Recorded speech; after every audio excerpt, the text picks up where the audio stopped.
Welcome to Hangman Radio, where we are recreating the magic of Radio Noir. Tonight's broadcast is recorded live at the historic Shaker Cigar Bar in downtown Milwaukee. Shaker's the only cigar bar in Milwaukee, features worldly foods, classic hand-shaken cocktails, vintage whiskeys, boutique wines, and of course, carefully selected handmade cigars, all served by a very talented staff. We are located a mere 90 miles north of Chicago. Imagine, if you will, a time where dirty speakeasies were glamorous, when any preference or proclivity you'd prefer can be found in the very walls of a place just like this. Danger, romance, lust, greed, and the stench of political graft awaits. Tonight's sponsors are Sprecher Brewery, Pendleton Canadian Whiskey. The award-winning Sprecher sodas and beers are craft brewed in Beer Town since '85. Ask for it by name, Sprecher. We now present Bodies in the Basement, A Bouncer's Tale. You better watch where you're walking. Yes, you best beware.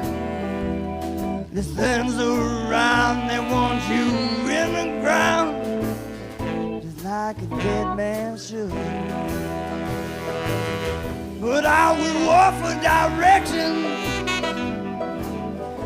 Yes, the things I have seen is out there waiting. Your salvation, yes, way out there.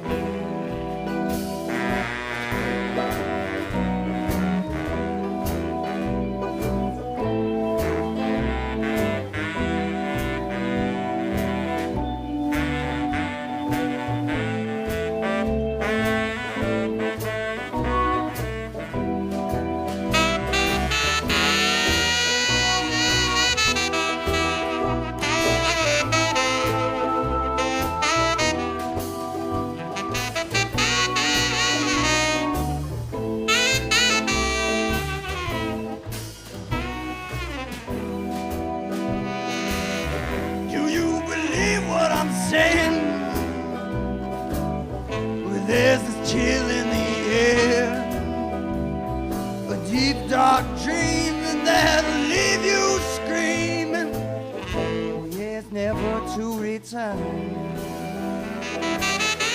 And I'm not superstitious, and I'm not losing my mind.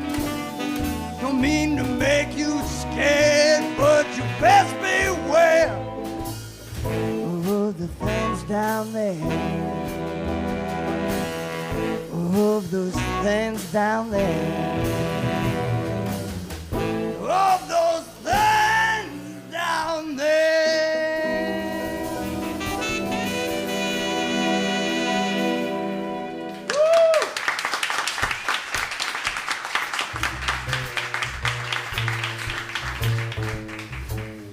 This whole operation is illegal. Illegal gin swelling. Half the city is breaking curfew every night with hospitality workers to suit anyone's taste.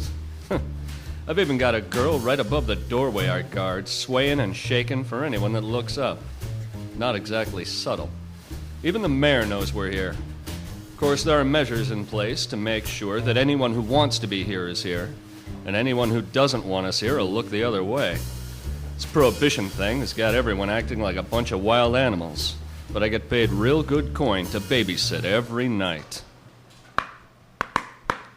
Ah, nuts. These guys again. It's not funny, you jerk. No! Sorry, boss. Bucket thinks everything is funny. He's been in so many fights, I think his brain's been knocked out of whack. Now he's just a grinning idiot, but he's tough as hell. His face looks like it's been smashed in by a bucket, but he does still have that twinkle in his eye. So maybe he's not so far gone after all. Hey, these guys, they're some kind of mucks with the city, right? Yeah, the one with his hair slicked back looks like someone pulled his face too tight and sewed it up behind his ears. He's a politician type, a councilman, I think. Yeah. But what the doughy black-haired guy with him? He kind of strikes me as always kind of confused. Yeah, he's some kind of organizer, activist, something, I don't know. Maybe a minister, too. He's always with the councilman, you know? I wonder. Hey, these three guys like three-letter guys or what? Would you close your bucket head? I'm letting them in. Can I help you, gentlemen? Yeah, we're here to inspect the soda bottles, yeah. All right. Come on in. Hey, Bucket, you got the door. I'm keeping my eye on these two. Yeah, sure, boss, sure. I know these guys start trouble every time they're in, and I got to get an extra guy on the floor to keep his eyeballs on them. But the big guy told me to keep letting them in until we can find a way to deal with them. So I look around, and my help on the inside is nowhere to be seen, except for two guys, and they're both obviously done for the night. My guy Gene is bent on gin. And Sammy over there's got his hand so far up some broad skirt he looks like an amputee. It is impossible to find good help these days. Hey, Nino, make me a mint julep, will you? But hold the sugar, the mint, and the rocks.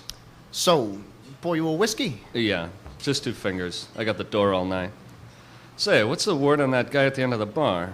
Looked like he was getting kind of cozy while you were pouring this gin. That little guy with the shiny face. They call him James the Pollock. Owns a couple of businesses in town. I think he might be a councilman. Yeah, I know who he is. What was he jawing off to you about? He was joking around mostly. Sounded like he was looking for some female companionship tonight. Had his eye on that hot little number over there.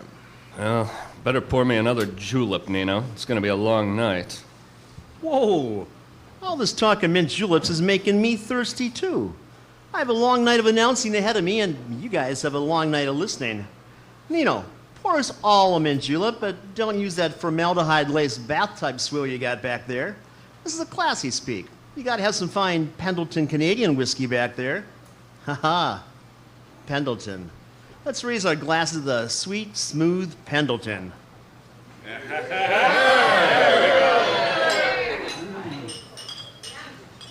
Isn't Pendleton great? Thank you, Nino.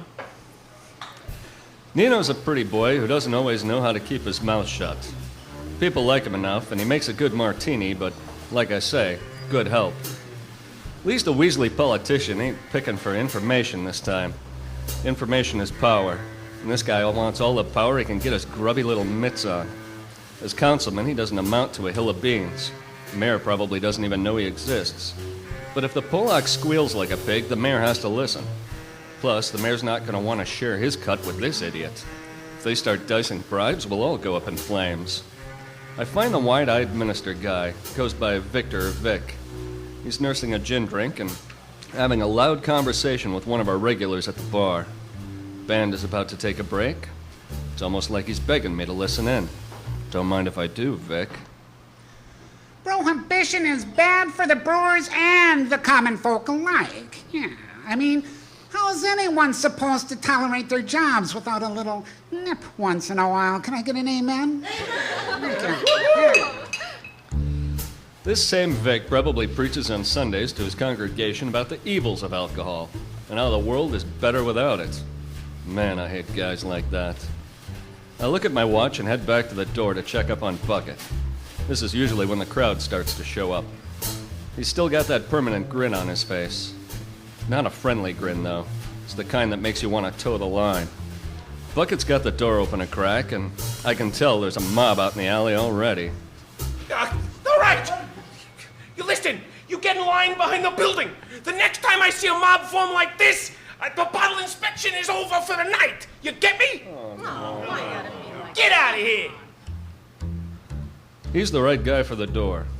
I usually don't drink on the job, but I'm about ready to knock another one back by the time the horn players join the rest of the band, and the tasty little morsel in the red satin number starts to sing her heart out.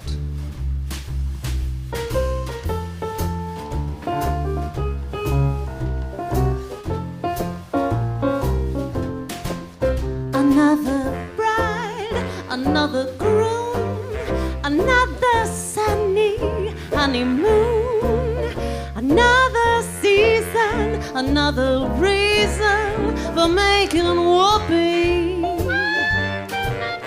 A lot of shoes, a lot of rice. The groom is nervous, he answers twice. It's really killing but he's so willing to make a whoopee. Picture a little love nest down where the roses cling. Picture the same sweet love nest. Think what a year will bring. He's washing dishes and baby clothes. He's so ambitious, he even sews. But don't forget, folks, that's what you get, folks, for making whoopee. Another year, or maybe less. What's this I hear? Can you guess? She feels neglected, and he's suspecting of making whoopee. She sits alone most every night. He doesn't phone her, he doesn't write. He says he's busy, but she says, is he? He's making whoopee. Some judge doesn't make much money, only 5,000 per. Some judge who thinks he's funny says you'll pay 6 to her. He says, now judge, suppose I fail. Hey, get off me, buddy. Get your hands off me. What do you think is Hey, come here, you bum. Okay. Too far away to do anything, but I don't need to. Before I can set my drink down, Bucket has the grubby-looking booze hound off the screaming little slip of satin and on the ground bleeding. All right, you're out of here, buddy. All right, the rest of you mugs. Anybody else want free sex? Well, there it is. Nino, get the bar around on me. Say, Nino, what else you got back there besides whiskey? I got some Sprecher beer straight from the brewery. Ah, Sprecher beer. In this day and age, I'd love to have a beer. We'd all love to have a Sprecher beer, wouldn't we? Absolutely. Yes. Sprecher beer has been brewing since '85, and the microbrewery only brews 15,000 barrels yearly, so they can concentrate on their specialty craft beers. I think that's a Bavarian black beer over there. Is that right, Nino? That's right. And I think I see a Sprecher Pale Ale. Absolutely. At the Sprecher Brewing Company, they are proud to participate in Milwaukee's great brewing tradition and offer us only the very best in craft beers. So everybody, let's make a toast to Sprecher Brewing Company. Yeah. For providing a much-needed beer when we're dying of thirst. To Sprecher! Sprecher! Hey, thank you, Nino. You got it, Pally. The Polak is playing big shot at the other end of the bar, and the crowd's recovered from the shock of watching Bucket drag out the unfortunate sot that got a little too friendly with the singer. So I decide to take a walk again. The minister's poking around the front way that leads to the bottling operation. The real one. He almost jumps out of his skin when I tap him on the shoulder. Nah, Hey, you looking for something? someone's supposed to meet me here. Not this way, they're not. Is there a basement? Sure. Why don't I show you down there? I walk into the door that takes us downstairs and jog all the way down and around the corner. I've done it 1,000 times, so I know to duck under the low ceiling at the bottom. Vic, however, does not. Oh, Nobody's waiting for us in the front part of the basement, so I can only assume we're headed to the back. Oh, I hate that. I can toss guys around like rag dolls, talk tough, and the whole nine, but this basement gives me the willies. About midway to the back, my hackles start raising. 2 guys are lurking in the shadows of the basement. The big guys torpedoes. Nasty fellas. They come up from Chicago once in a while when the trash that needs to be taken out has a little clout around town. This is not gonna end well. Ladies and gentlemen, we interrupt our story to remind you that The Bodies in the Basement, A Bouncer's Tale, is brought to you by Shaker Cigar Bar and Hangman Tours. Discover your own adventure at hangmantours.com. Hangman Tours is America's quirkiest tour company with historically accurate guided walking tours of the hidden stories and paranormal past of your town. And now we take you back to our story, The Bodies in the Basement, A Bouncer's Tale, where Victor is about to find out what awaits him in the basement. You're Victor. Yeah, I'm Victor. We understand that you've been a model customer of this establishment.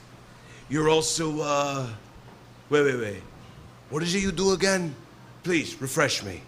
I'm a community activist in this and the surrounding areas. I'm also a pastor, so, my constituents and flock would not be fond of the things that are going on in this building, but it's not my place to decide what people can and can't do in their own free time. Oh, is that right? Yeah, that's right. And I keep my mouth shut. I walk amongst the people in this city that would give anything for a place like this to be wiped off the face of the earth. You know what I mean? But I keep my mouth shut. Oh, so I guess that means that we owe you a debt of gratitude for your part in keeping this business alive. I am sure that you feel that you are owed. Well, I'm owed. The mayor isn't the only person that could shut this joint down, and he gets his fair share. I know more people in this very area than the mayor. I see my constituents every day, and I keep my mouth shut. I just want my piece of the pie. Ah, yes, there he is. James, yes? Of course you're James. Come join us. Your girlfriend over here was just telling us how closely he works with his constituents. Now, I did not know that community activists had those. However, councilmen do. Tell me, you two work hand in hand? Well, of course. He does my dirty work.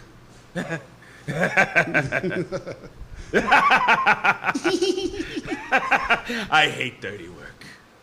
But I understand it. Victor, there's only enough share for one. You and your boyfriend here are gonna have to split it up. Better yet, let's flip a coin. Whoever gets it, gets it. I tell you what, you can divvy it up later. Well, the goon that's been courting Vic and the Pollock pulls a dingy two-bit piece out of his pocket. I got my eye on the button man that hasn't left the shadows.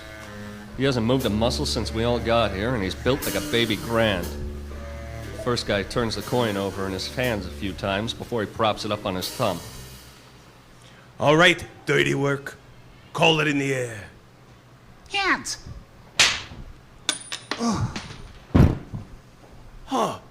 Heads. Little bastard was right. Well, James, looks like it's all yours anyway. Like they say, you can't take it with you. So, let's go upstairs and get you a drink, and then we'll finish this deal. All right? Oh, give the man his dough. Spend it all in one place, if you know what I mean. With that, the hatchet man escorts the Pollock back upstairs, with me right on their heels. But the silent goon in the shadows stays put. When we get to the top of the stairs, a sheet white James the Pollock stumbles to the bar and hands Nino the wad of scratch. Juice joint is swaying so loud now, and everybody's so lousy with hooch. I don't think a one of them notices the brains on the Pollock shirt. Nino, make me a mint julep. Hey, Nino, I'll take one too. On him. Ladies and gentlemen, we hope you enjoyed the show, Bodies in the Basement, A Bouncer's Tale. Tonight's production was staged by Sarah Locke as the costed singer, by Andrew Spadafora as Nino the bartender, Mac Manquillier as Vic and James the Pollock, Jim Lazarski as the Bucket and Hitman, and as the bouncer himself, Randall T. Anderson. We are recorded by Joe Hartkey from Mad Matter Multimedia in Madison. Our Foley technician is from Radio WHT. He's Chris Knapp. Want to have a hearty thank you to Sprecher Brewery, Pendleton Canadian Whiskey, and of course Shaker Cigar Bar for their support. We'd like you to stay tuned for our next installment of Hangman Radio as we explore one of the most gruesome hotel fires in America, in the New Hall House fire, Flames from Hell. We have a big thank you as well to, and how can we forget them, Shaker's House Band, Sir Pinkerton and the Magnificents.